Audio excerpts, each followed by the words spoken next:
যি cooperative society গঠন হৈছে এই কোঅপাৰেটিভ সোসাইটি NRLM আৰু কোঅপাৰেটিভ সোসাইটি আমাৰ BPM ডাঙৰীয়া ছয়দুৱাৰৰ তেখেতৰ অধীনতে এইখিনি আছিল প্ৰথম গঠন হৈছিল আৰু লাহে লাহে কোঅপাৰেটিভলৈ এইটো ট্ৰেন্সফৰ্ম হৈছে আৰু এই CLFৰ যথেষ্ট পুঁজি আছে আৰু মহিলাসকলক লৈ প্ৰায় ৬০০০ মহিলাক একত্ৰিত কৰি এই ক্লাষ্টাৰটো গঠন হৈছে আৰু এই ক্লাষ্টাৰৰ লক্ষ্য আৰু উদ্দেশ্যটোৱে হৈছে মহিলাসকলক সবলীকৰণ কৰা আৰু সেইকাৰণে গভৰ্ণমেণ্ট অফ ইণ্ডিয়া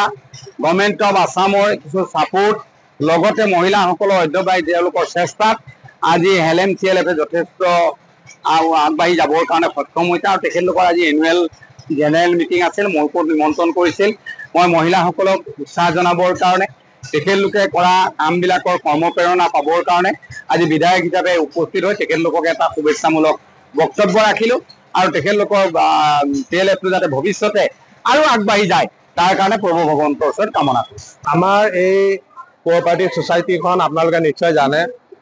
আমাৰ যিসকল মহিলা আত্মসহায়ক গোট এই ৫-৬টা পঞ্চায়তৰ মহিলা আত্মসহায়ক গোটসকলৰ দ্বাৰা গঠিত এখন কোঅপাৰেটিভ সোসাইটি আৰু এই কোঅপাৰেটিভ সোসাইটিৰ যোগেদি এই গোটেই সামগ্ৰিক অঞ্চলটোত থকা মহিলাসকলৰ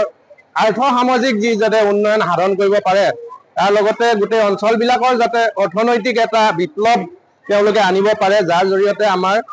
অৰ্থনৈতিকভাৱে অঞ্চলবিলাক সামূহিকভাৱে আগবাঢ়ি যাব পাৰিব তাৰে এক বৃহৎ উদ্দেশ্য আৰু আজি এখন তেখেতলোকৰ বাৰ্ষিক অধিৱেশন এই বাৰ্ষিক অধিৱেশনতে তেওঁলোকে বিগত সময়ছোৱাৰ কৰ্মকাৰ্যৰ